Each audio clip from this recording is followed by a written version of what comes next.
¿Qué tal, alumnos? Buen día. ¿Se escucha?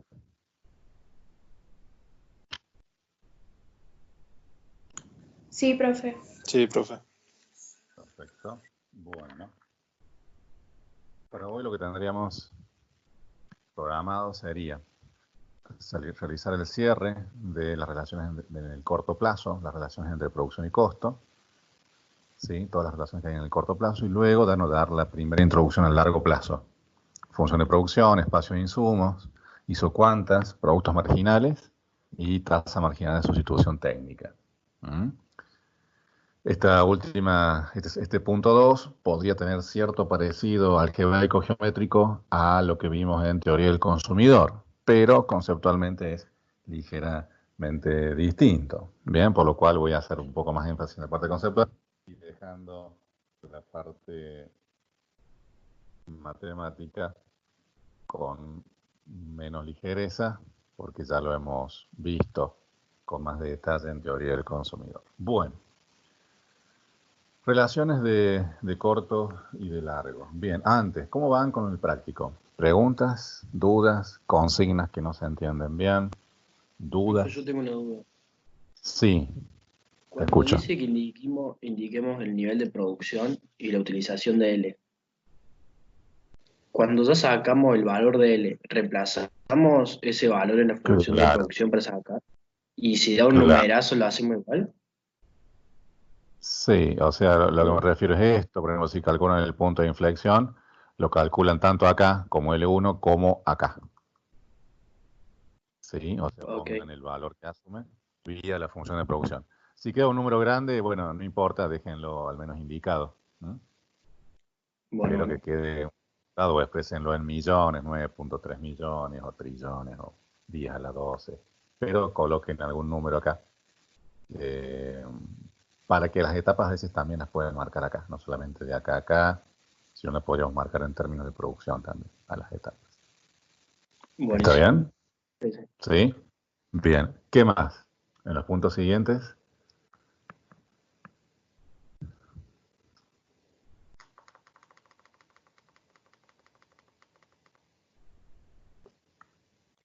No, yo Hasta ahí solamente tenía estamos, dudas. Max. Bien. ¿Alguien más? ¿Alguna pregunta? Ya mañana voy a estar cargando el práctico 4. Como que el práctico 3 y 4 termina siendo una sola cosa, que es todo producción y costo de corto y de largo. Como para que lo entreguen juntos a los dos. Práctico 3 y 4. ¿Alguna otra pregunta sobre estas relaciones? No, profe, por ¿Acá? ahora no. Nada, bien, avanzamos entonces. Damos el cierre al corto plazo con los siguientes diagramas. A ver, corto plazo. En corto, vamos con producción. Bien.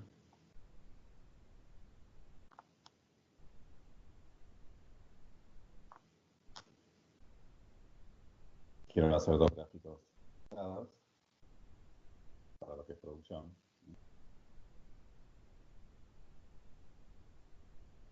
Producción y acá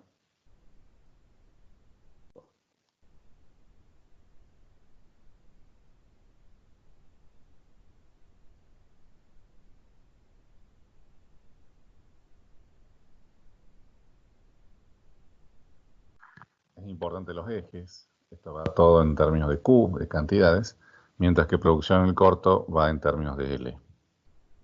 Y acá tenemos Q, y acá va el costo variable total, y acá van las versiones medias y marginales. Bien. Lo que hemos visto la semana pasada fue que arrancamos con una función de producción que tenía las 3 etapas y tenía relaciones.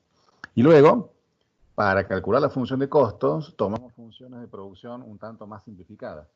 Funciones de producción que estaban contenidas en una única etapa, etapa 1, etapa 2, en algún intermedio entre la 1 y la 2, y a esas funciones de producción más simplificadas, en el sentido que estaban siempre en una sola etapa, le fuimos calculando la función de costos. Bien. Lo que quisiera cerrar ahora es al menos la parte metodológica, no tanto numérica, de cómo sería la situación de la función de costos de corto cuando la función de producción original tiene 3 etapas. Por ejemplo, un polinomio cúbico que dé lugar a esto. A ver. Recuerden que la función de producción tenía, a ver, una forma más o menos así. Está. Y se marcaban ciertos puntos críticos. Uno era en donde se producía el cambio de la convexidad, otro en donde se daba la pendiente de el rayo con mayor pendiente, que sería más o menos por acá, y otro punto notable era el máximo de la función de producción. Esos eran los 3 puntos notables, y que los llamábamos L1, 2 y 3. Vamos a poner acá. Ahí. Y sincronizado abajo.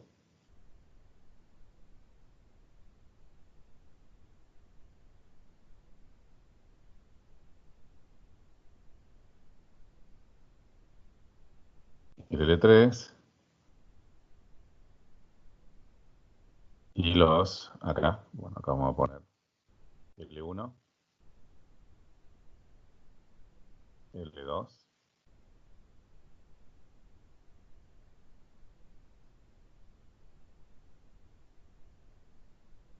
vamos a poner L1, L2, L3 y el mismo L1, L2, L3 acá. Bien. Y de esto habíamos deducido las funciones de producto medio y marginal. Producto medio tenía esta forma, más o menos. Alcanzaba justo un máximo en L2 y disminuía.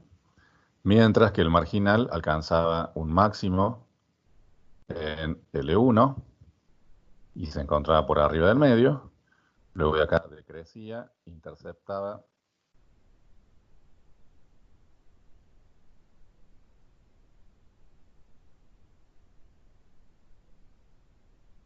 Así. Interceptaba al medio en este mismo punto L2. Ahí y ahí marcamos los 3 puntos. Y cuando la función de producción alcanzaba su máximo valor, el producto marginal era 0. En azul, producto marginal. Y en naranja, producto medio. Volvemos a escribir acá. Producto medio. ¿Está? Ese era a grandes rasgos las relaciones en el corto plazo. Bien. Y esto podía estar representado, no sé si por alguna función de producción de la forma Q igual a 900L más 40L cuadrado menos 8L cubo, ¿sí? Una expresión de esa naturaleza, con un polinomio cúbico que daba lugar a este comportamiento con un punto de inflexión, un máximo, etc. ¿Bien? Y esto es de alguna forma lo que han estado ustedes haciendo en los puntos 1 y 2 del práctico. ¿Bien? ¿Cómo construiríamos la función de costos? ¿Cómo la construirían? ¿Cómo pasaríamos de producción a costos? ¿Cuál era la metodología? ¿Cómo calculábamos la función de Y costos? Sí, ¿habría que qué? Hay que sacar la función inversa. claro. Hay que sacar la función inversa. Bien. O sea, ¿qué sería sacar la función inversa? Si tuviésemos esta función, ¿qué habría que hacer?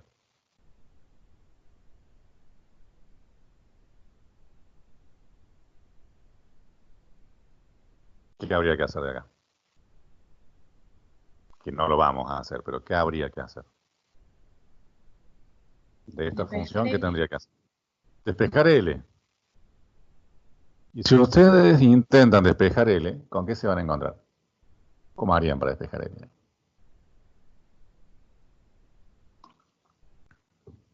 Fíjense que ahí ustedes, si fuesen a despejar L, tienen un polinomio cúbico.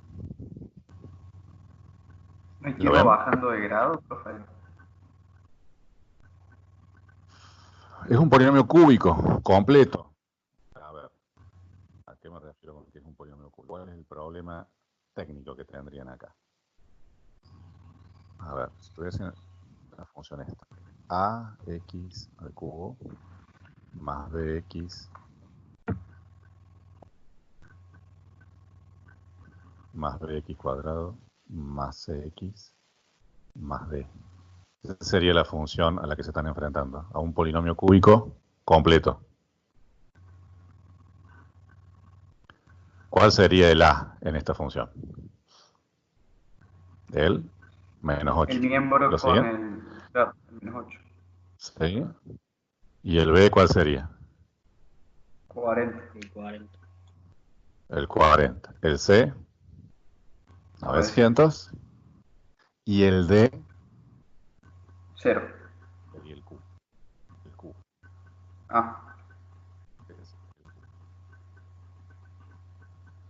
Entonces, de esta expresión, o el menos Q, mejor dicho, si yo lo paso con el menos Q para acá. De esta expresión, despejar X, ¿cómo hacen? Digamos que ustedes se la sabían para cuando esto era un polinomio cuadrático, aplicaban Bhaskara y... ¿Sí o no? claro, acá hay que bajarle grado con, no sé, Gauss. No hay ninguna manera. Cuando el polinomio es completo, no hay ninguna arma, artilugio sencillo para poder calcularlo, excepto las fórmulas.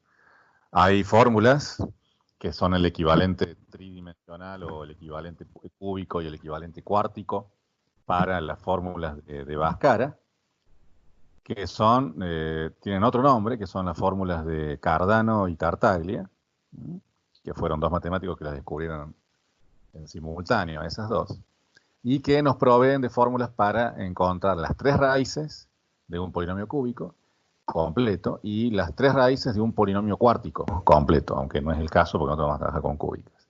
¿Está bien? Hay fórmulas para hacer esto, pero las fórmulas ya se las voy a colocar, se las voy a mandar por Teams a las fórmulas para que las vean simplemente. Esas fórmulas son fórmulas monstruosamente grandes. Es decir, necesitaríamos varias pizarras para escribir una de cada una de esas tres soluciones. Son fórmulas largas, pero lo importante es que existen. No la vamos a usar, no la vamos a aplicar.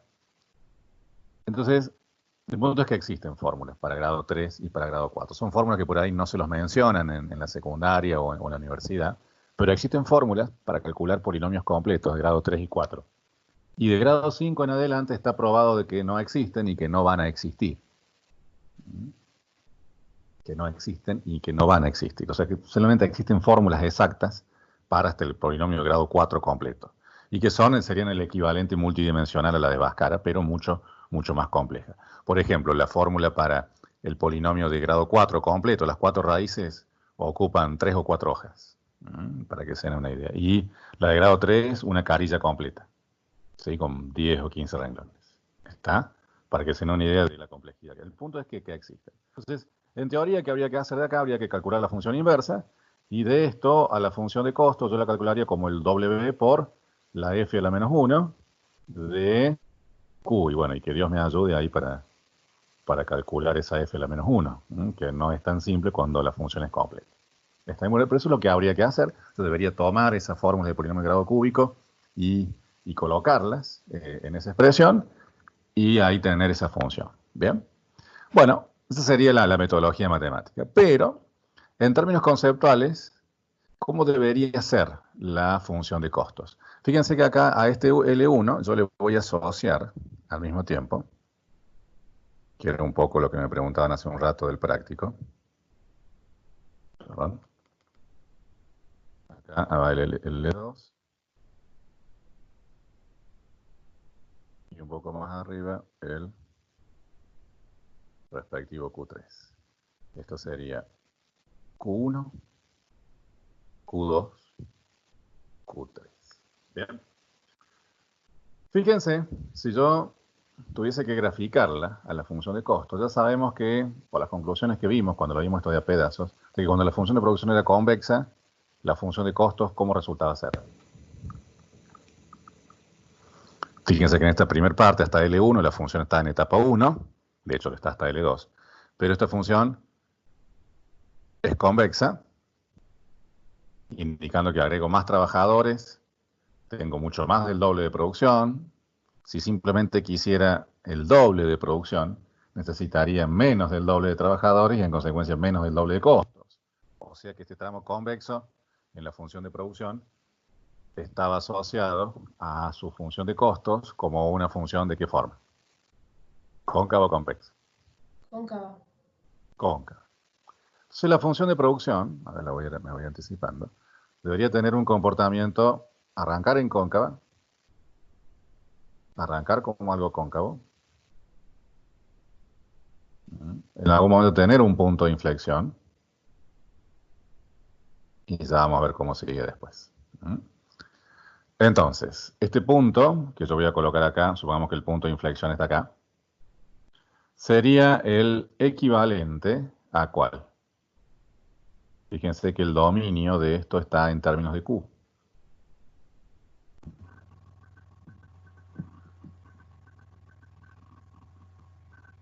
¿Qué valor tendría que colocar ahí? ¿Q cuánto? Q1. Q1. No. Q1, Q2. ¿Sí? Q1. Este Q1. Fíjense que el L1 va con este Q1, hasta acá la función es convexa y hasta acá la función es Ah, sí. cóncava. Punto de inflexión. ¿Sí? Es el punto de inflexión, o al menos eso es lo que quise Claro. graficar ahí. Se ve bien. El punto de inflexión. Bien. Entonces lo ubicaríamos acá. Y el Q2, ¿dónde lo ubicarían? El Q2 que sería el que tiene que ver con el máximo producto medio. ¿Se acuerdan que trazábamos rayos? Que hacíamos rayos, Sí. trazábamos rayos y el Q2 que era lo que tenía. El punto donde teníamos la mayor inclinación, ¿se acuerdan? La mayor pendiente. De igual forma yo acá puedo ir trazando rayos y esa mayor pendiente acá sería el equivalente a una menor pendiente y que se va a dar ¿dónde? Por ahí. ¿Ven? Borro esto porque era simplemente para mostrarlo, no quiero embarrarla la gráfica. ¿Está? ¿Qué es lo que significaban estos puntos? Entonces, el Q2 lo podríamos poner más o menos ahí, pensando que la pendiente del rayo, cuando pase justo ahí, sea tangente, va a alcanzar la mínima inclinación posible. Noten cómo esta máxima inclinación posible se coteja con esta mínima inclinación posible justamente por la simetría que tiene una con la cóncava, convexa, máximo, mínimo, ¿está? Creciente, decreciente. Todas estas propiedades inversas van a estar dadas acá. Y todo por la función inversa. ¿Está? ¿Lo siguen? Entonces, el equivalente de esto sería acá el Q2. Dejo el Q3 para el final porque tiene ahí una pequeña trinquiñuela. Q1, trato de hacerlo sincrónico acá.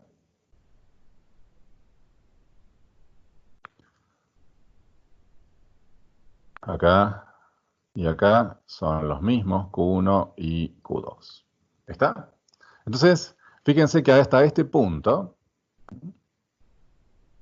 tenemos acá el punto de inflexión y el lugar donde se alcanza la menor pendiente posible. Las pendientes de los rayos, acá, las pendientes de los rayos eran las que implicaban las pendientes del producto medio, los valores del producto. Esta función era lo que iba leyendo las inclinaciones de los rayos. Y era el principio creciente y luego decreciente. Si yo miro las pendientes de los rayos, ¿cómo van a ser? ¿Crecientes o decrecientes en el caso de costos medios? Imaginen la sucesión de rayos. Hasta Q2, ¿cómo van a ser? ¿Crecientes o decrecientes? Creciente. En costos. ¿Crecen o decrecen? Las pendientes, ¿no? ¿Son más inclinadas o menos inclinadas cada vez?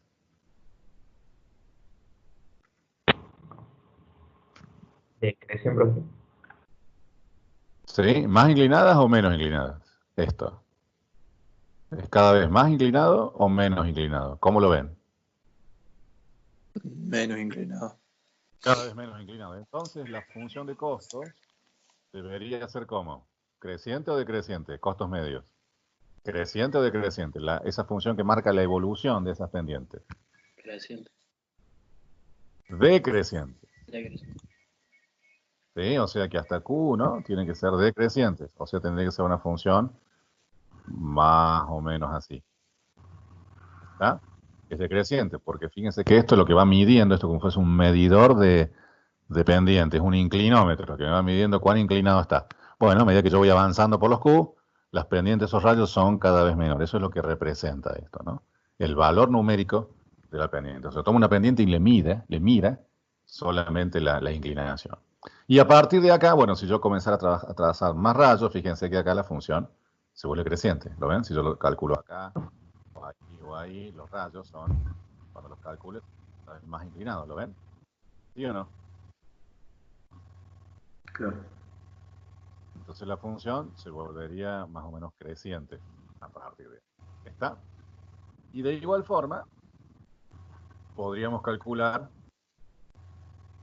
perdón, la función es creciente hasta Q2.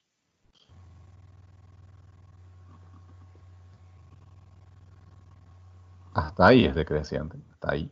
Sí, fíjense que hasta ahí muestra el mínimo punto. Y luego de acá esto, bueno, crece, ¿no? ¿Sí? Ese sería el costo variable medio que hemos calculado la otra vez. Costo variable medio. ¿Bien? En azul vamos a representar a los productos marginales. Y los productos marginales geométricamente, ¿cómo lo calculábamos? Como la pendiente de las tangentes. Por ejemplo, en este punto, trazábamos las tangentes y vamos mirando cómo se inclinaba. Y esa inclinación alcanzaba su valor máximo en L1. Bien. Acá,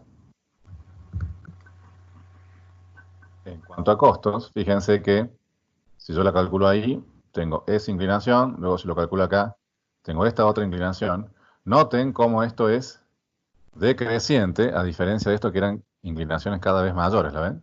Primera pendiente, segunda pendiente, cada vez más inclinadas. Y estas son decrecientes. A tal punto que en el punto de inflexión, esta pendiente está alcanzando su inclinación mínima, ¿la ven? Ahí, si yo calculo la recta tangente, va a tener una inclinación. ¿Sí o no? Sí. Sí. Entonces, el costo marginal viene, y fíjense que comparados, otro punto, si yo comparo la pendiente de la tangente en este punto con la pendiente del rayo, punto a punto, ¿cuál es más inclinada? Rayo. ¿El rayo? El rayo. Con lo cual, la tangente que está en azul es menos inclinada, o sea que debería ir por debajo. ¿Sí? Entonces, acá en azul voy a colocar la inclinación de estas pendientes. Entonces van a ver que para cada Q se encuentra por debajo, teniendo una forma más o menos así. Acá alcanza la menor inclinación posible. La tangente acá alcanza la menor inclinación posible. Y obviamente está por debajo de la inclinación del rayo. Y a partir de ahí, si yo calculo tangentes en estos otros puntos, fíjense que esto sí, sería creciente. A partir de acá es creciente. Y en este punto coincide tangente con rayo. El rayo en este punto, por definición, era a su vez tangente. Entonces, la gráfica de la función debería interceptar al costo variable medio en su valor mínimo. Costo marginal. Costo marginal. Entonces, noten la simetría que tiene esto, ¿no? La simetría que tiene esta función. Cuando esta es convexa, esta es cóncava. Cuando esta es cóncava, esta es convexa. ¿Sí? El producto medio es creciente en la etapa 1. el costo medio es decreciente en etapa 1. En etapa 2, el producto medio es decreciente. En etapa 2, el costo variable medio es creciente. Noten las etapas, ¿no? La etapa 1, ¿hasta dónde va? ¿Hasta dónde va la etapa 1? Hasta Q2. Hasta Q2. Todo eso sería etapa 1. Y de acá, ya vamos a ver hasta dónde. Etapa 2. ¿Está? Lo borro para que no enchastre, pero para que tengan una noción en dónde estamos. Hasta ahí la etapa 1. Y a su vez miren que el producto marginal es creciente hasta L1, mientras que el marginal es decreciente hasta su equivalente en Q1. De Q1 a Q2, esto es decreciente en producto marginal, y de Q1 a Q2, esto es creciente en costo marginal. El producto marginal atraviesa el medio en su máximo. El costo marginal atraviesa su medio en el mínimo. A partir de Q2, el producto marginal se encuentra por debajo del producto medio. A partir de Q2, el costo marginal se encuentra por encima del costo variable medio. Notan estas relaciones y tienen que estar perfectamente sincronizados. Noten de que este Q1, Q2, ¿sí?, es el equivalente, es este eje, ¿no? Este. ¿Queda claro? Sí, profe. ¿Sí? Podríamos marcar ahora el Q3. Supongamos que el Q3 se posiciona, no sé, por acá. Profe, Sí. las líneas azules en costos, que hasta Q1 vienen por arriba, después van a cambiar de lado, digamos. O sea, si uno trazara las rectas tangentes azules en la parte de arriba, irían por arriba, tal como indicado. A ver, en costos, como estás hablando Serían más de los inclinadas. en costos, las tangentes, que son las azules, Sí. si vos las miras para un determinado Q, por ejemplo para en ese punto, vos tenés esta tangente en azul y este rayo. Fíjate que Sí. la tangente en azul tiene menos inclinación que la pendiente del rayo. Por eso Sí. al azul lo he colocado en este punto, Por por abajo. ejemplo, por debajo. Mm. A eso me refiero. Si lo calculas en este punto, ves que este está acá arriba y este otro está acá abajo. Este está acá abajo significa que este tiene menos inclinación que el naranja. Esta azul está menos inclinada que el rayo naranja. ¿Se sigue? Sí, sí, sí. ¿Sí? Bien, y eso se revierte a partir de acá. A partir de Q1 esto comienza a ser creciente, sigue estando por debajo todavía, pero desde Q2 en adelante la inclinación de la tangente es mayor que la del rayo. Podés poner un punto acá. Y ahí tenés la tangente, y si ves el rayo, bueno, no lo quiero hacer para no enchastrarlo, pero imagínate el rayo que va y toca ahí. Esa inclinación es mucho menor que esta otra. Ahí va. Sí, sí. Esta. Y Sí, a sí, partir de profe. ahí es creciente. Bien. Bueno. Q3. Bueno, acá está el L3 y acá está el Q3. Pregunta. ¿Cómo es el costo más allá de Q3? Y es media capciosa la pregunta. ¿Cómo es la función de costo más allá de Q3? Sigue subiendo.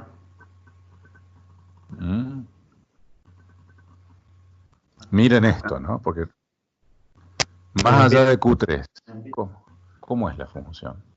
¿Existe primero? Ah, Antes, ¿no? capaz que no. ¿Existe una función de costo más allá de Q3? Fíjense, o sea que calcular el costo de Q3, ¿qué significaría? O más allá de Q3, significaría que yo puedo producir más de Q3 y en consecuencia luego poder calcularle el costo a ese volumen más de Q3. ¿Puedo producir más de Q3? No. No, No. porque el máximo es esto. En L3 no hay máximo, porque yo puedo seguir agregando trabajadores, pero la producción cae. Pero en términos de Q, fíjense, yo lo miro acá, esto no puede salirse de Q3, porque más allá de Q3, en el corto plazo, no puedo fabricarlo. O sea que el costo, más allá de Q3, no existe. ¿Sí? No existe porque no puedo fabricar más de Q3. Entonces, ¿cómo se dice eso en términos económicos a veces? Se lo suele representar. Se lo suele representar así, miren. Acá yo pongo el 1, Q2. Lo ponemos acá al Q3. Lo voy a representar con una línea. A ver si me sale.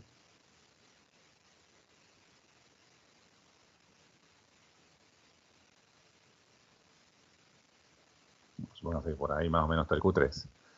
Eso se suele representar como que la función de costo se vuelve asintótica a ese valor y que no puede pasarse de allá. Hasta el punto de que si yo me cruzo más allá del Q3, esto tiende a infinito. Un costo infinito es una forma matemática de decir no se puede hacer. ¿Cuánto cuesta producir Q3 más 1? Infinito. Eso es una forma de decir no se puede. ¿Entendido? Entonces la gráfica o la representación gráfica de la función de costo llega hasta ahí y luego más allá de Q3 esto se va a infinito. Sería la forma de representar. Y bueno, y obviamente todas estas funciones también deberíamos cortarlas, ahí no extenderlas más. Que todo llegue hasta Q3 porque de Q3 a la derecha no hay más nada. ¿Está bien? Entonces sería la representación de...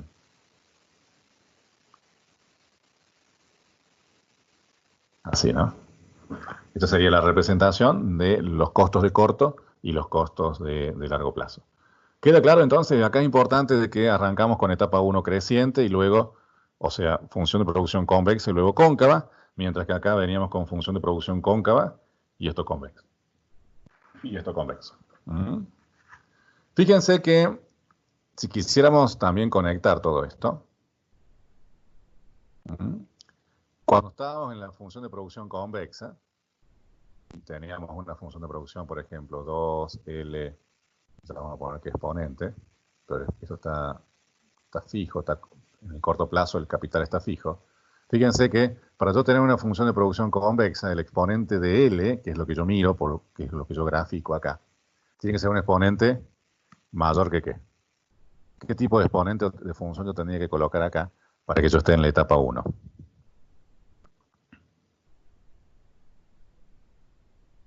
Y que me dé algo convexo. Un exponente mayor que 1, por ejemplo, no sé, 3, por poner algo. Entonces, dada una función de producción, por ejemplo, Q igual a L a un valor A y K a la B, yo para saber en qué etapa estoy, una forma rápida de verlo es mirándole el valor a ese exponente A. Si ese A está entre 0 y 1, ¿qué pueden decir de la función de producción, de la gráfica? Recuerden que en la clase anterior vimos cómo graficar todo el espectro de las potencias, ¿no? Si ese A es un número que está entre 0 y 1, 0,5, 0,8, cualquier número entre 0 y 1 pero positivo, ¿cómo sería la gráfica que ustedes representarían de la función de producción graficado contra él? ¿Cóncavo o convexo? Cóncava. Si es cóncava, ¿en qué etapa están?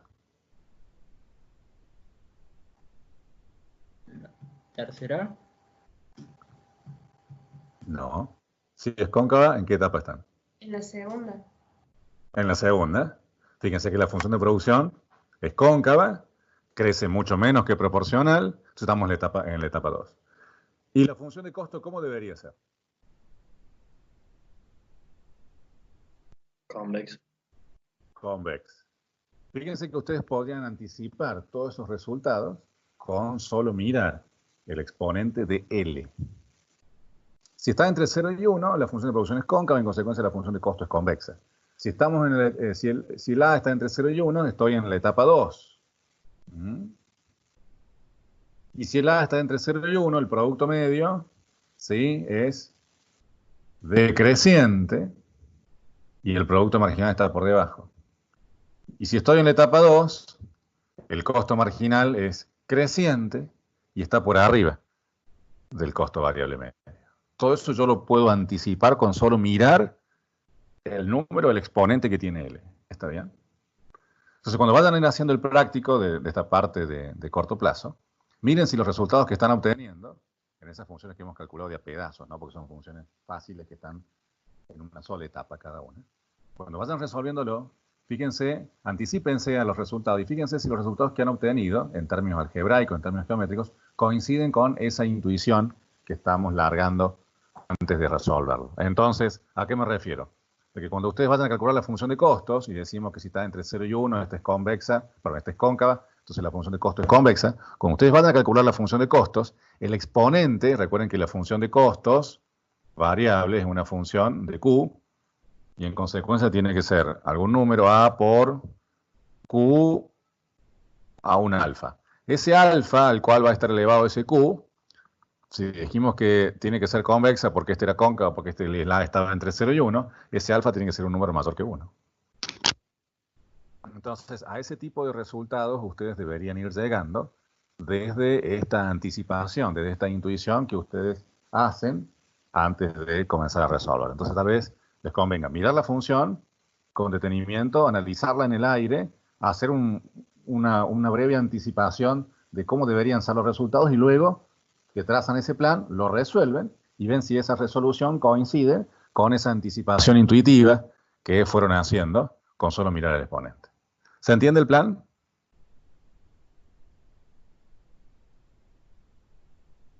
Y al revés, si este A hubiese dado un número mayor que 1, por ejemplo, L al cuadrado, L al cubo, L a la 1,5, uno lo representaría como la función de producción. ¿Cóncava o convexa?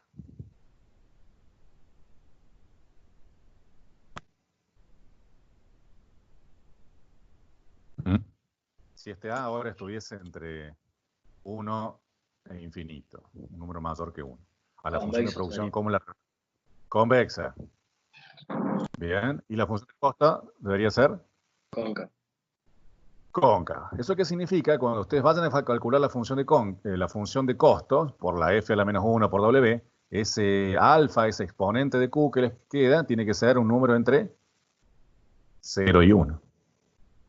Para que cuando ustedes grafiquen el costo contra q, porque fíjense que se grafica contra q, para cuando ustedes lo grafiquen contra q, eso les dé cóncavo. Entonces, para que les dé cóncavo, ese exponente tiene que ser menor que 1. ¿Está? Entonces, noten cómo vamos ya haciendo todas las interconexiones entre la producción y el costo. Entonces, si el A está entre 1 e infinito, uno deduce que está en la etapa 1.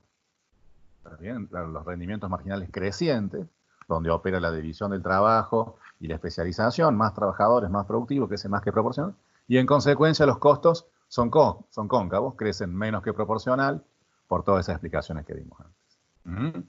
Y una vez que identificaron las etapas y las conexiones entre producción y costos, si estamos en un valor entre 1 e infinito, que es etapa 1, producto medio es creciente, el marginal por arriba, y el costo medio tiene que ser decreciente y el marginal por debajo.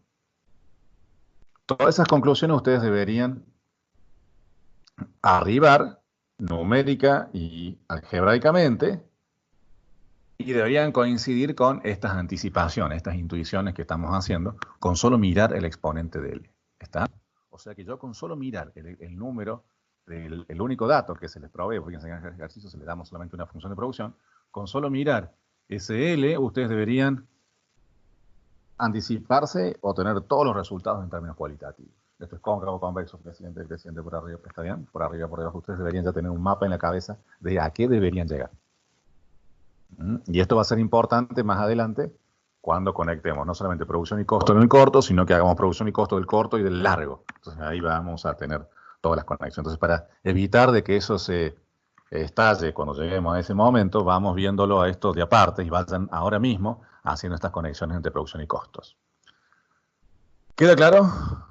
¿Se entiende lo que digo?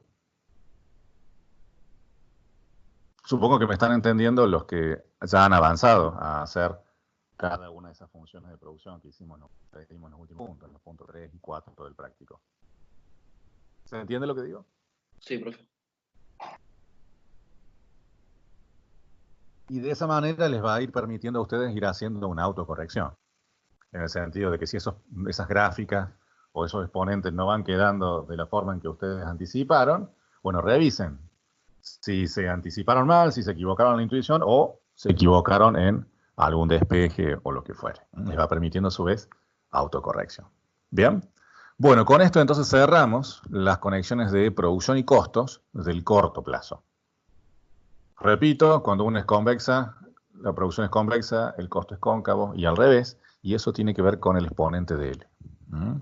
Segunda cosa, esto que dijimos de las funciones cúbicas, para calcular la función de costo, bueno, habría que hacer ese despeje, usar las fórmulas de Cardano y Tarta, que eso no lo vamos a hacer en este curso, ¿sí? No lo vamos a hacer por la complejidad que implicaría, pero tengan presente entonces la metodología del cómo hacerlo. Más tarde les voy a cargar las fórmulas, no para que las utilicen, sino para que las vean, para que simplemente la abran al archivo y lo miren y digan, bueno, acá están. Y si alguna vez en la vida tienen que resolver un polinomio cúbico o cuártico, espero que no, si alguna vez le pasa, bueno, sepan que ahí están las fórmulas. Son fórmulas que generalmente las maestras de las secundarias no dicen nada, y los profes de la universidad tampoco. Son fórmulas que generalmente las callan y las guardan, y pocos saben que verdaderamente existen. ¿Alguien sabía de las fórmulas de grado 3 y grado 4 completo? No, profe. ¿No? Bueno, entonces les dejo ahí ese secreto guardado por muchos. Y que sepan que existen y ahí las tienen, las guardan para alguna vez. ¿Bien? Bueno, cambiamos entonces ahora drásticamente de tema. Vamos ahora al largo plazo. Largo plazo. El largo de plazo lo habíamos definido como aquel periodo de tiempo lo suficientemente largo como para que, ¿qué? Para que pueda cambiar las variables, o sea, los componentes. Para que puedan cambiar, El stock de sí, capital. todos los insumos, claro, que puedan cambiar todos los insumos. O sea que yo ahora tengo una función de producción, F, de L y de K. Y a diferencia del corto plazo, este K ya no está más fijo, sino que ahora lo puedo cambiar. Recuerden que este K hacía referencia a la cantidad de máquinas, a la tecnología, a la infraestructura, al espacio edilicio, ¿sí? A la cantidad de metros cuadrados, a toda la estructura, a todo eso que tenga que ver con la capacidad instalada. Muchas veces se habla de K como el tamaño de la planta. ¿Sí? Entonces, en el largo plazo es un periodo lo suficientemente largo como para que yo pueda cambiar este capital, yo pueda cambiar esa cantidad de máquinas, yo pueda cambiar ese tamaño de planta. ¿Bien? Entonces, esto amplía un poco el horizonte de posibilidades porque ahora yo puedo fabricar un determinado volumen de producción usando distintas combinaciones de L y de K. ¿Sí? Fíjense que en el corto plazo, a ver si en el corto plazo yo tengo, a ver, 10 L al cuadrado por K al cubo, y supongamos que K está fijo en 2, entonces la función de producción queda 80 L cuadrado, ¿bien? Si yo quería fabricar, si yo quisiese fabricar, por ejemplo, ¿qué podemos poner? A ver, yo quisiese fabricar 8.000 unidades, si yo quisiese fabricar 8.000 unidades, ¿cuántas maneras yo tengo para hacerlo? Bueno, si yo utilizo 10 trabajadores, 10 al cuadrado 100. ¿Sí? 100 por 80, justo 80.000. 8.000 unidades. O sea, que si yo quiero fabricar Q igual a 80.000 unidades finales, yo necesito emplear 10 trabajadores y el stock de capital está fijo en 2. O sea que esta es la única combinación de insumos que me permitiría a mí fabricar 8.000 unidades, ¿se entiende? O sea que si yo quiero fabricar un determinado volumen de producción, hay un único L que me permite alcanzar esa meta. ¿Se entiende? Luego cuando representamos esto es una función cuadrática, como dijimos recién, creciente. Y bueno, acá estará las 8.000 unidades de Q, y eso se va a condecir con los valores de 10 de L. Entonces va a existir una única combinación, 10 de L y el K que está fijo en 2, que me va a permitir alcanzar las 8.000 unidades. En el largo plazo, ¿qué va a ocurrir ahora? Yo puedo producir 8.000 unidades con 10 trabajadores y 2 unidades de capital, o cambiar la cantidad de capital y en consecuencia adaptar la cantidad de trabajadores. ¿Se entiende? Ahora, yo en el largo plazo van a existir más de una posibilidad de fabricar 8.000 unidades. ¿Se entiende la diferencia? En el corto plazo hay una única forma de fabricar 80.000. Necesito 10 trabajadores. Si no tengo 10 trabajadores, no lo puedo hacer. En el largo plazo, yo puedo hacerlo con 10 trabajadores, pero también podría hacerlo con 5, con 4, con 3, con otro número, y readecuando el capital, de modo tal de que cuando yo meta esa L y ese K, este resultado acá me dé las 8.000, o lo que quisiera. ¿Se entiende la diferencia? ¿Qué impacto tiene el hecho de que yo pueda cambiar el IK? ¿Sí o no? Sí. Puede parecer trivial, ¿sí? Puede parecer trivial, pero esto va a tener consecuencias después. Lo borro. Era solo un comentario. Vamos entonces con el largo plazo. Vamos a definir una cosa que es el espacio de insumos.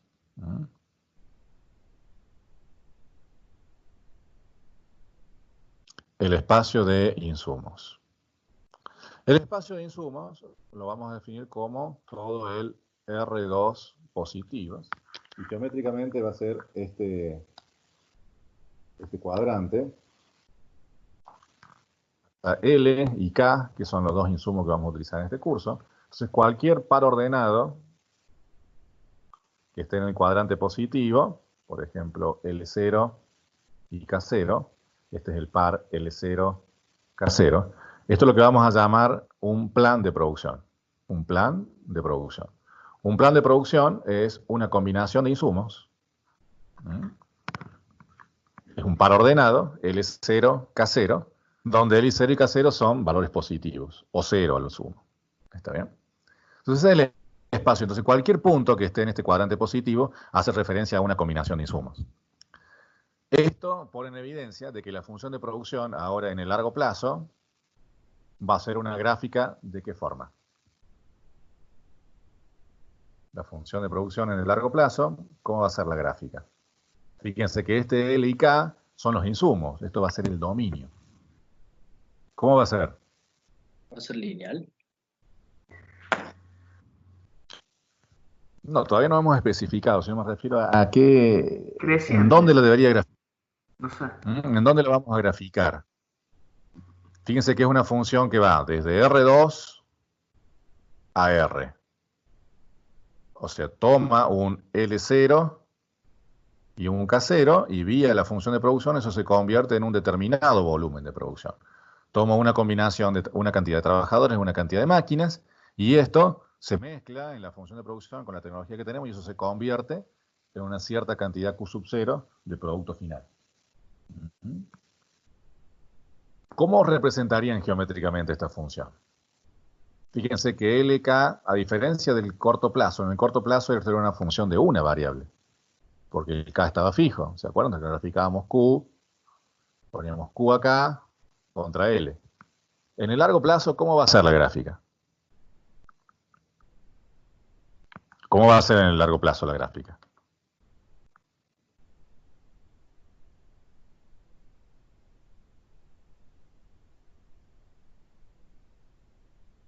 ¿Cómo va a ser? Va a ser una función en 3D.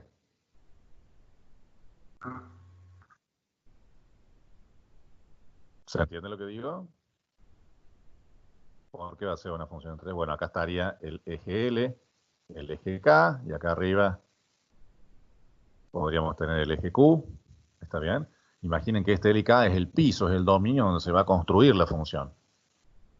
¿Ven? Entonces, el par ordenado L0, K0, bueno, lo podríamos colocar acá. Ahí está el punto L0, ahí está el K0, y este sería el puntito que hemos marcado acá, por ejemplo. El mismo, el par ordenado. ¿Y cómo miro la producción? Bueno, le evalúo. Me va a dar un punto acá, por ejemplo este, me da ahí sobre la función, y luego, mirando el eje en donde está, esto me va a dar el volumen de producción Q sub 0, que me permitió fabricar SL0 y K0. Quiero que contrasten esa gráfica con esta otra, L y K, del corto plazo. ¿Entendido? Es una gráfica en una variable, porque el K está fijo, lo único que yo podría cambiar es L. En el largo plazo puedo moverme L y K en cualquier dirección, entonces tengo mucho más espacio. Entonces la gráfica se transforma en una superficie que está flotando en un mundo tridimensional. ¿Está? Y el dominio ahora es todo el plano. No es una recta, es un plano el dominio. Y sobre eso construyo. ¿Queda claro? Es muy parecido a teoría del consumidor, en cierta forma, pero con otro condimento conceptual. En teoría del consumidor, esta satisfacción que medíamos, esto era satisfacción, y esa satisfacción era una medición abstracta. ¿Qué es lo que es una unidad de satisfacción? Bueno, no existe, era simplemente una definición teórica. Mientras que en teoría de la producción, esta producción son unidades físicas, es algo tangible, cuantificable, objetivo. Y este L y K, que antes eran X y Y, antes era el cuánto se consumía del bien X, cuánto se consumía del bien Y, ahora esto es no cuánto se consumía, sino cuánto se utiliza o cuánto se contrata de estos L y K, que no son bienes, sino que son insumos. Entonces cambiamos bienes por insumos, cambiamos consumo por utilización, y cambiamos satisfacción por producción, y haciendo ese cambio en el lenguaje, sería la readaptación de esa teoría del consumidor en términos matemáticos a esta versión de producción. ¿Queda claro? ¿Sí? Es lo mismo, pero conceptualmente tiene otro significado. Es más tangible. ¿Vamos bien hasta acá? ¿Sí? Bien. Pongamos ahora unos ejemplos. Supongamos que la función de producción, bueno, vamos a trabajar en funciones de producción, no vamos a trabajar con funciones muy raras, no vamos a salir de Cobb-Douglas. Entonces, supongamos que la función que tenemos es L al cuadrado K al cubo. L cuadrado y K al cubo. Esto. Bien. En esta función L cuadrado K cubo, podríamos calcular productos marginales.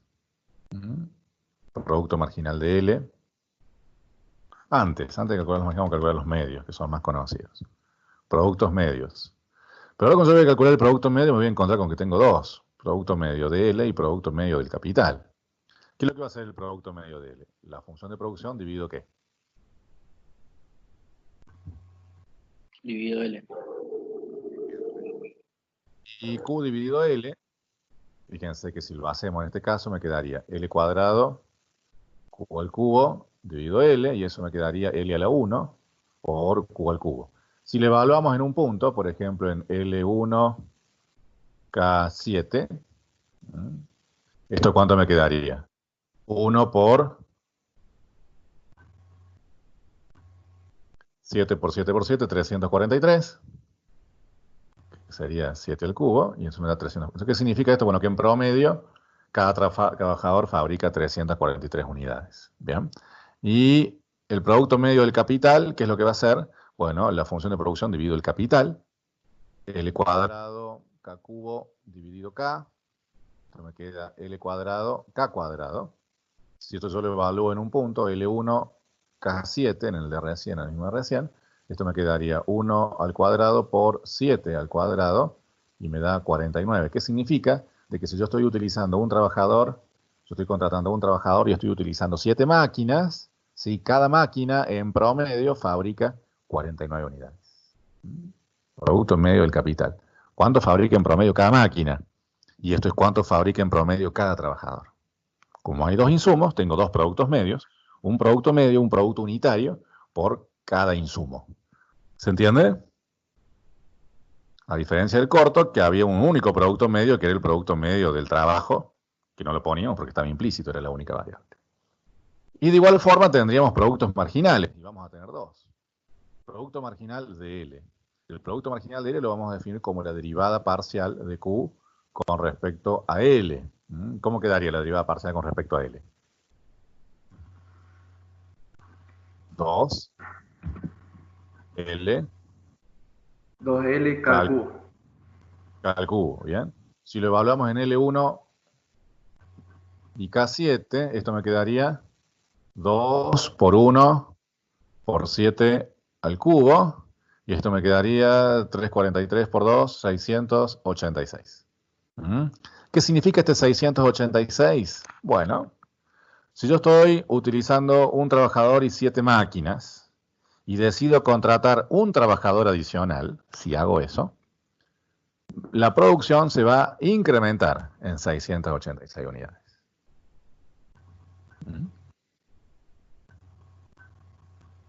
El producto, o sea, las interpretaciones son muy parecidas a las de teoría del consumidor, ¿no? Readecuando las definiciones, nada más.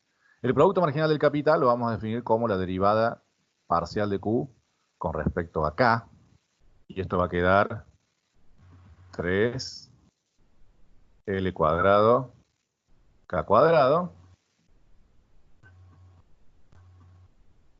Evaluamos en L1 K7, esto me queda 3 por 1 al cuadrado por 7 cuadrado. ¿Y esto cuánto da? 3 por 49, 147. ¿Qué significa ese 147? Significa que si yo estoy empleando un trabajador y estoy utilizando 7 máquinas y decido utilizar una máquina extra, o sea, me muevo de 1.7 a 1.8, de 7 salto a 8. Si yo hago eso, la producción se va a incrementar. No es que va a hacer, sino que se va a incrementar, va a variar en 147 unidades. Estos 147 unidades sería la producción extra que le aportaría a la firma contratar una máquina, utilizar una máquina adicional, partiendo del punto 1.7. Y este 686 sería, si lo quisieran decir de manera rápida, eso sería en cuánto se incrementa la producción o cuánto le aporta a la producción de la firma el hecho de que se contrate un trabajador extra. Esto es lo que le aporta. Esto en cuánto contribuye un trabajador extra que yo contrate a la producción total. La incrementa en 686 unidades. Esos son los marginales. Los marginales siempre se entendían como en cuánto cambia la función cuando yo incremento en 1 la variable. Y los productos medios era cuánto producía en promedio cada uno de esos insumos. ¿Bien? Productos marginales son muy parecidos a lo que veíamos en teoría del consumidor. Con eso. ¿Vamos bien hasta acá? ¿Sí? Sí, profe. Bien. Un concepto similar a teoría del consumidor es el concepto ahora de isocuanta. La isocuanta. ¿Qué es lo que es la isocuanta? Bueno, en latín iso significa igual y cuanta cantidad. Hace referencia a cosas que permitan fabricar la misma cantidad. La isocuanta es el equivalente de la curva de nivel en la producción. Y lo vamos a definir entonces como todas las combinaciones de L y de K, todos los pares ordenados L y K, tal que cuando yo evalúe ese L y K en la función de producción, me dé un nivel de producción constante. Ese es el significado de la isocuanta. Son todas las combinaciones de L y K que me permiten fabricar un nivel constante. Sería como la curva de indiferencia en teoría del consumidor, la curva de nivel en eso de los mapas físicos. ¿Bien?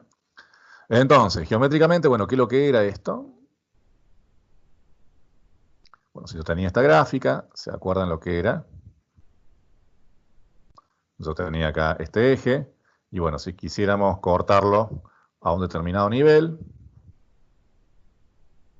con un plano, a una cierta altura, supongamos sub 0, cuando hago eso, fíjense que ese plano va a interceptar a la gráfica en esta curva, posiblemente luego la proyectamos en el dominio, y esa curva es lo que vamos a llamar la isocuanta, que finalmente la expresamos en el diagrama LK.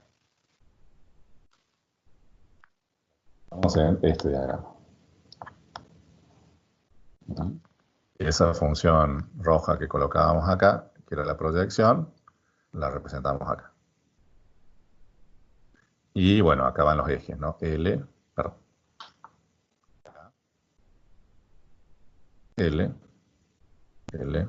K y Q. Entonces, ¿cómo se calculaba esto? Supongamos que queremos calcular, a ver, la isocuanta que pasa por el punto 1,7. ¿Se acuerdan que por cada punto pasa una curva de indiferencia? Bueno, acá por cada punto pasa una única isocuanta. Entonces, tratemos de encontrar la curva de indiferencia, perdón, la isocuanta que pasa por el punto 1,7. ¿Cómo hacemos eso? ¿Cómo hacíamos eso? Bueno, primero evaluábamos la función de producción en 1,7. El dato que arrastramos era L cuadrado K cubo, esa es la función, el dato con el que estábamos trabajando. Yo lo evalúo en 1,7 y esto me queda 1 cuadrado y 7 al cubo. Esto me da 343. Entonces me refiero a que este volumen de producción es 343. A un volumen de 343 estoy cortando la gráfica. Después que calculábamos esa altura, igualábamos la función de producción, L cuadrado K cubo, y de acá despejamos K. Y K quedaría 343 dividido L cuadrado y todo esto raíz cuadrada. Que también podemos escribirlo raíz cúbica, perdón. Raíz cúbica. Bien, y esto lo podemos escribir así también, 343 a la 1/3 por L a la menos 2/3. ¿Están de acuerdo? Y ese 343 a la 1/3 es como la raíz cúbica de 343, que es 7. Entonces esto es 7 por L a la menos 2/3. Esa sería la gráfica, ¿no? Entonces K lo puedo escribir así. O en esta otra versión. Cualquiera de las dos es correcta.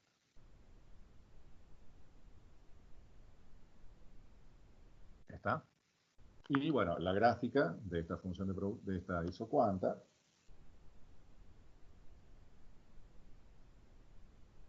tenemos L, K.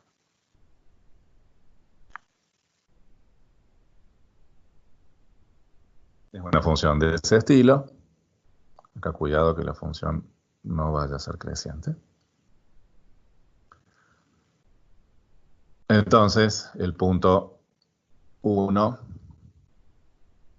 7, tiene que pasar por ahí. Bueno, si yo pongo L igual a 1, fíjense que si yo pongo L igual a 1, acá o acá, L igual a 1, 1 al cuadrado es 1, 343 dividido 1 es 1, raíz cúbica 343 es 7. O sea, si yo pongo 1, eso me da 7. Entonces yo tengo la certeza de que esta gráfica, esta ecuación y esta gráfica representan a todas las combinaciones posibles de insumos que me permitirían generar un volumen de producción de 343. Entonces yo puedo fabricar 343 unidades empleando un trabajador y 7 máquinas, o también podría hacerlo empleando, no sé, 10 trabajadores. Si yo empleo 10 trabajadores, ¿cuántas máquinas debería utilizar? Si yo empleo 10 trabajadores, 10 al cuadrado 100. 343 dividido 100 me da 3,43, raíz cúbica de 343, raíz cúbica de 3,43 es la cantidad de máquinas que yo debería utilizar combinadas con 10 trabajadores para alternativamente fabricar 343 unidades de esa forma. Entonces esto me deja en evidencia de que cuántas maneras o formas posibles yo tengo para fabricar 343 unidades. ¿Cuántas formas posibles tengo?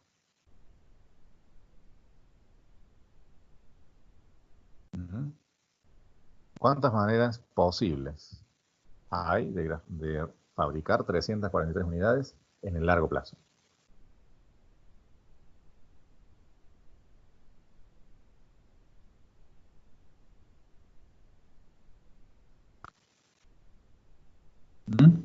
¿Cuántas maneras tengo? En el corto plazo, si yo quisiese graficar 343 unidades, producir 343 unidades, existiría una única combinación de L que me permitiría hacer eso. Si el K está fijo, en 1, supónganse, bueno, va a existir un único L, tal que enchufado acá me dé 343. Pero en el largo plazo, ¿cuántas formas posibles? Infinita. Infinita. Hay infinitas combinaciones de L y K que me permiten fabricar 343 unidades. O sea que en el corto plazo yo tenía una única forma de hacerlo. Había una única cantidad de L que me permitía fabricar las 343. En el largo plazo ahora tengo infinitas formas. Puedo tener infinitas combinaciones de L readecuando el K, siempre en tanto y en cuanto el capital y el L respeten esta relación. Si K y L respetan esta relación funcional, entonces yo fabrico 343. No importa cuál sea el L que yo ponga, siempre que el K yo lo ajuste en función de ese L, yo tengo una combinación que fabrica 343 unidades y son infinitas. ¿Bien? Esa es la distinción fundamental entre el corto y el largo. En el largo tengo infinitas formas de producirlo. Yo tengo muchas más opciones. Y después vamos a hablar de los costos de esto, porque obviamente el costo de fabricar 343 con 1.7 no va a ser el mismo que fabricarlo con 10 y raíz cúbica de esto. ¿Sí? Si tienen distintos precios, va a haber distintos costos de fabricar 343. Después lo vamos a ver. ¿Queda claro? Entonces, esta es la función de la función. El punto que sigue, una vez que teníamos esto, era calcular la tasa marginal de sustitución que hacíamos en teoría del consumidor, que ahora se va a llamar tasa marginal de sustitución técnica.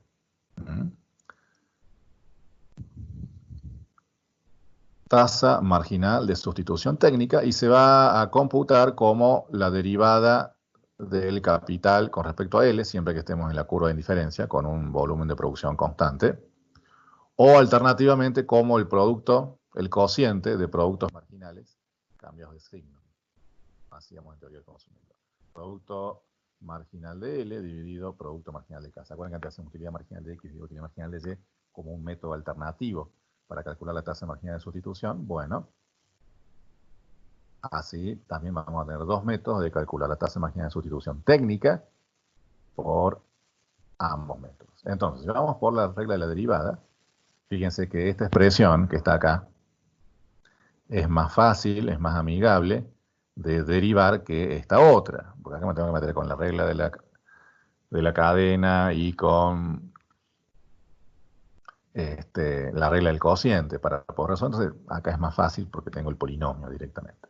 Entonces, la derivada de K con respecto a L, esa función me quedaría menos 2 tercios por 7 por L a la ¿cuánto?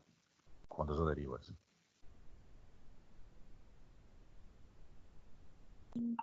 Menos 5 tercios. Menos 5 tercios. ¿Bien? Si a esto lo evaluamos en L igual a 1 y K igual a 7, ¿cuánto me queda? Menos 2 tercios por 7 por 1 a la menos 5 tercios. Esto me queda menos 2 tercios por 7, que es menos 14 tercios, y eso es 4,6 periódicos, negativo. ¿Sí? 14 tercios. Bien. ¿Eso qué significa? De que si yo lo calculo en el punto 1,7, la recta tangente, ahí está la recta tangente, tiene una inclinación de 4,6 periódicos negativos. Esa sería la tasa marginal de sustitución técnica, ¿no? La tasa marginal de sustitución técnica de L por K. ¿Y qué significa ese 4,66? Ese 4,66, bueno, tiene una interpretación parecida. Eso significa de que si yo estoy utilizando un trabajador y 7 máquinas, si decido contratar un trabajador extra, yo debería dejar de utilizar 4,66 máquinas para seguir en el mismo volumen de producción que antes. Esa sería una interpretación. Ahora, esa interpretación se parece bastante a lo que era el costo de oportunidad, porque digo, si yo quiero contratar a un trabajador extra, debo dejar de utilizar 4,66 máquinas, ¿sí? Un L más implicaría que yo debo dejar de utilizar 4,66 máquinas. Entonces habría una versión de costo de oportunidad para esta interpretación, pero la más profunda que vamos a hacer es la que tiene que ver con valoración subjetiva. Y esto va a ser la valoración subjetiva, pero la valoración subjetiva de la empresa. ¿Por qué esto es una valoración? Bueno, porque podríamos pensar de que esta persona, ¿sí?, valora un trabajador en 4,66 máquinas. Es como si fuese a contratar a una persona y va al mercado laboral y dice, bueno, va al mercado y dice, bueno, quiero contratar a un trabajador. Entonces, bueno, uno se lleva los servicios laborales de esa persona y a cambio mete la mano en el bolsillo y entrega 4,66 máquinas. Entonces, se lleva los servicios laborales de una persona a cambio de 4,66 máquinas. Entonces, ese 4,66 yo lo puedo interpretar como cuánto valen los servicios laborales de una persona, ¿sí?, para esta empresa, ¿sí?, pagados con máquinas. ¿Está bien? Entonces, de esa óptica es una valoración subjetiva. Entonces, eso es cuánto estaría dispuesto a pagar, cuánto vale para la firma un trabajador, los servicios laborales del trabajador pagado con una máquina. Eso podría coincidir o no con lo que cueste verdaderamente contratar a una persona en el mercado laboral en términos de máquinas. Esa va a ser la valoración objetiva que después la vamos a ver. ¿Queda claro? ¿Sí? Esto es parecido a teoría del consumidor, pero hay que readecuar el lenguaje, las interpretaciones. Entonces, esto va a ser la valoración subjetiva que hace la empresa, ¿sí? De él en términos de cada. Entonces, esto es cuánto vale para la firma los servicios laborales de una persona pagado con máquinas, con capital. ¿Queda claro? ¿Preguntas? ¿Dudas?